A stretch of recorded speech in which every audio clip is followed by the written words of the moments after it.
नहीं, लेकिन दिल्ली के कुछ भाग दुल्हन की तरह सजे अवश्य हैं और पूरी तरह तैयार हैं G20 सम्मेलन के आगंतुकों का स्वागत करने के लिए। अवसरवादिता और मौका परस्त होना नीचता की निशानी होती है और यह नीचता देश के अंदर और बाहर दोनों तरफ से चल रही है, लेकिन यह हमारे लिए कोई मायने नहीं रखती।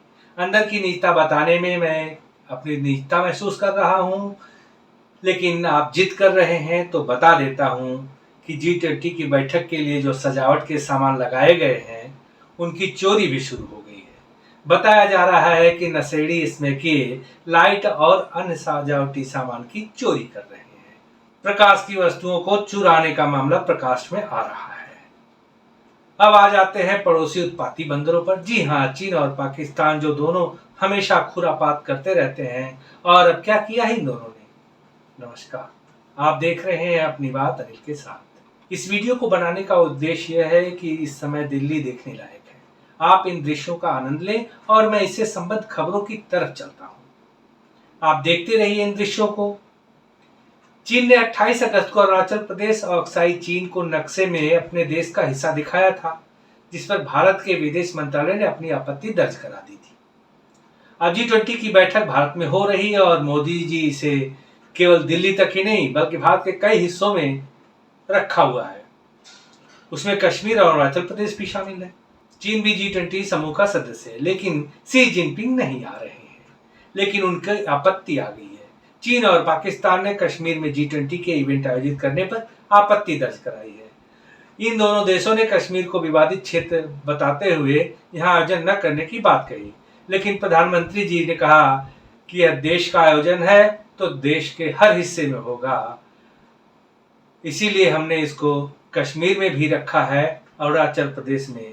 प्रधानमंत्री ने इस तरह से दोनों देशों को ठेंगा दिखा दिया, या कह सकते हैं प्रधानमंत्री का इन दोनों देशों के जवाब के रूप में देखा जा सकता है इसको। G20 में भारत का महत्व क्या है? प्रधानमंत्री के अनुसार सबका साथ सबका विकास देश ही नहीं दुनिया के लिए भी राह दिखाने वाला सिद्धांत बन सकता है। G20 बैठक में हमारी बातों और हमारे विजन को दुनिया सिर्फ आइडिया नहीं मानती, बल्कि भविष्य के रोड मैप के तौर पर देखती है। पीएम मोदी ने कहा कि भारत की G20 की अध्यक्षता से कई पॉजिटिव बदलाव सामने आ रहे हैं। इनमें से कुछ मेरे दिल के करीब भी है।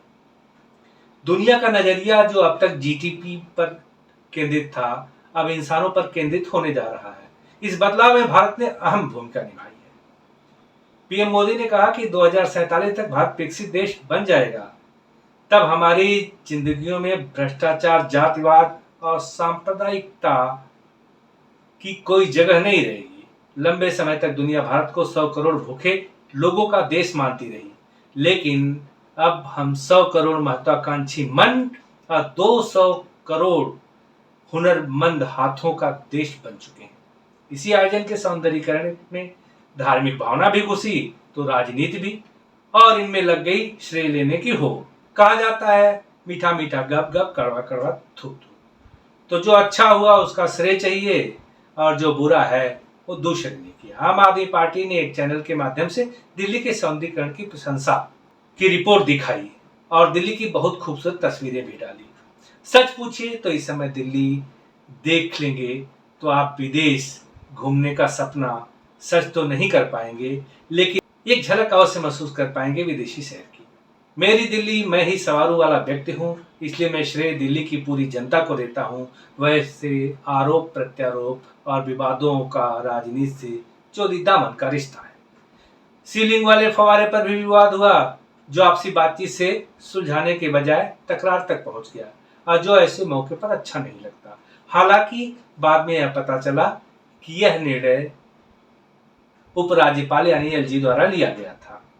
इसके बाद आम आदमी पार्टी उसके ऊपर आपत्ति जताने लगी, चिट्ठी लिखने लगी। फिलहाल हम सभी को देश में इस आयोजन को सफल बनाने में भाग लेना है, न कि विवाद पैदा करने।